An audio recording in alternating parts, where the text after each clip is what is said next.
जय श्री कृष्णा। ओम नमो भगवते वासुदेवाय।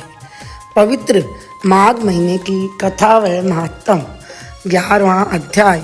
यमदूत कहने लगे कि हे वेश्य, मनुष्य को सदैव शालिग्राम की शिला में तथा व्रज तथा कीट गोमती चक्र में भगवान वासुदेव का पूजन करना चाहिए, क्योंकि सब पापों का नाश करने वाले तथा पुण्यों को देने वाले तथा मुक्ति प्रदान करने वाले भगवान विष्णु का इसमें निवास होता है। जो मनुष्य शालिग्राम की शिला या हरि चक्र में पूजन करता है वह अनेक मंत्रों का फल प्राप्त कर लेता है। जो फल देवताओं को निर्गुण ब्रह्म की उपासना में मिलता है, वही फल मनुष्य को भगवान शालिग्राम के पूजन से प्राप्त होता है। हे वेश्य, अत्यंत पापी दुराचारी अनाधिकारी भी शालिग्राम का पूजन करने से यमलोक को नहीं देखता। भगवान को लक्ष्मी जी के पास अथवा वैकुंठ में इतना आनंद नहीं आता जितना शालिग्राम की शिला या चक्र में निवास करने से आता है।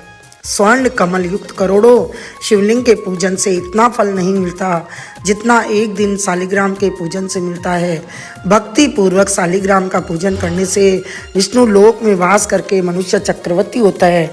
काम, क्रोध, लोभ, मोह, अहंकार से युक्त होकर भी मनुष्य शालिग्राम का पूजन करने से वैकुंठ में प्रवेश करता है। जो सदैव शालिग्राम का पूजन करते हैं वह प्रलय काल तक स्वर्ग में वास करते हैं। जो दीक्षा, नियम और मंत्रों से चक्र में बलि देता है वह निश्चय करके विष्णु लोक को प्राप्त होता है। जो शालिग्राम के जल से अपने शरीर को अभिषेक करता है वह मानो संपूर्ण तीर्थों में स्नान करता है। गंगा, रेवा, गोदावरी सबका जल शालिग्राम में वास करता है। जो मनुष्य शालिग्राम की शिला के सन्मुख अपने पितरों का श्राद्ध करता है उसके पितर कई कल्प तक स्वर्ग में वास करते हैं। जो लोग नित्य शालिग्राम की शिला का जल पीते हैं उनको हजारों बार पंचगव्य पीने से क्या प्रयोजन। यदि शालिग्राम की शिला का जल दिया जाए तो सहस्त्रों तीर्थ करने से क्या लाभ।